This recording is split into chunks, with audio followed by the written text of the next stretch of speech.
ನಮ್ಮನ್ನು ಇಷ್ಟು ಆತನಿಂದ ಕರೆಯಲು ಕಾರಣ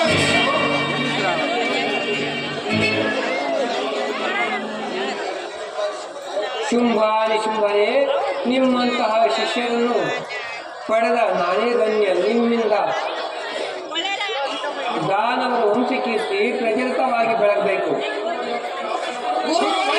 ಅದಕ್ಕೆ ನಾವೇನು ಮಾಡಬೇಕು? ಈಗಲೇ ಆಶೀರ್ವದಿ.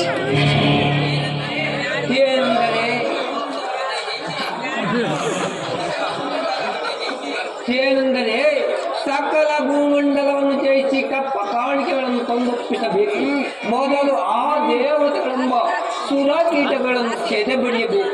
ಸ್ವರ್ಗ, ಮೃತ, ಪಾತಾಳ, ಲೋಕಗಳೆಲ್ಲ ಜಯಿಸಿ ರಾಜ್ಯಭಾರ ಮಾಡಬೇಕು. ಅದೇ ನನ್ನ ಆಸೆ. ಗುರು ಶ್ರೇಷ್ಠ, ಈ ಅಲ್ಪ ಕಾರ್ಯಕ್ಕೆ ನೀವೇನು ಯೋಚಿಸಬೇಡಿ.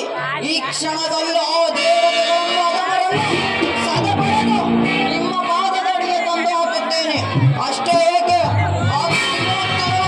ಜಿಲೋಕದಿಂದ ಓಡಿಸಿ ಲೋಕಕ್ಕೆ ಒಡೆಯರಾಗುತ್ತೇವೆ. ಕೊಡಿ ನಮಗೀಗಲೇ ಆಜ್ಞೆಯನ್ನು.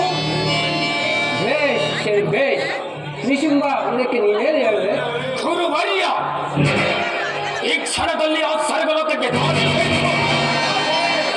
ಆ ಪಡುದೇವೇಂದ್ರನು ತಪ್ಪಿಸಿ ನಿಮ್ಮ ಪಾದನೆಗೆ ಈಗಲೇ ಕೊಡಿ ನಮಗೆ ಆಜ್ಞೆಯನ್ನು.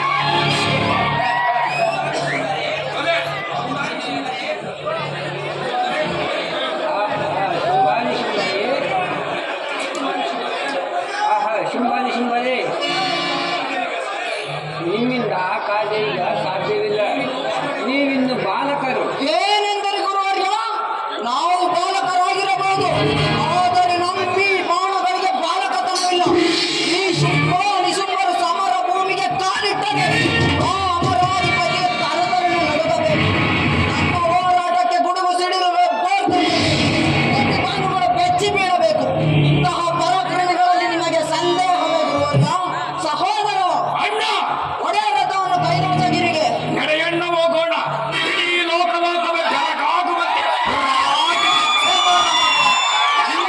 ನಡೆ, ಹೋಗೋಣ.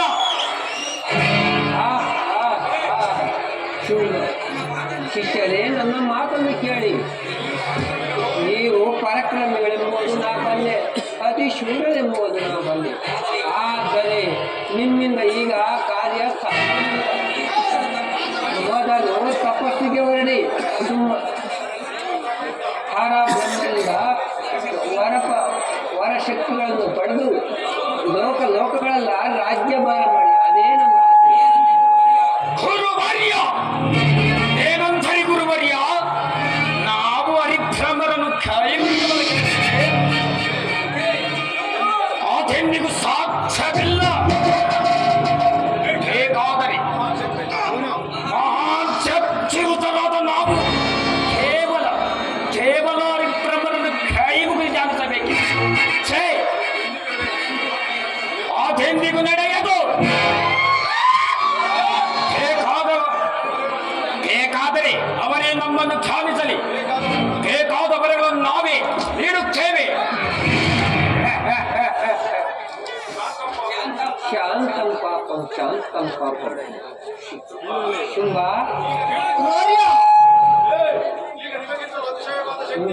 ಈಗ ನಿಮಗಿಂತಲೂ ಅತಿಶಯವಾದ ಶಕ್ತಿ ಅವರಲ್ಲಿದೆ. ಅದನ್ನು ನನ್ನ ಮಾತನ್ನು ಕೇಳಿ ತಪಸ್ಸಿಗೆ ಹೊರಡಿ. ನಿಮ್ಮ ಇಚ್ಛೆಗೆ ನಡೆಯುತ್ತೇವೆ. ಆಶೀರ್ವಾದ ಕಳಿಸಿ. ಶಬಾಷ್ ಶಿಷ್ಯರೇ, ಶಬಾಷ್.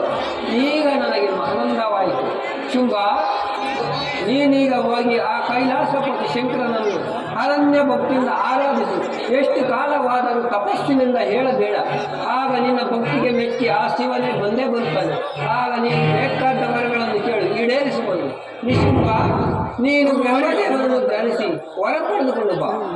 ಆಗಲಿ ಗುರುವರ್ಯ. ಅಮ್ಮನ ಆಶೀರ್ವಾದ ಕಳಿಸಿ. ಹೋಗಿ ಬನ್ನಿ. ಸಹೋದರ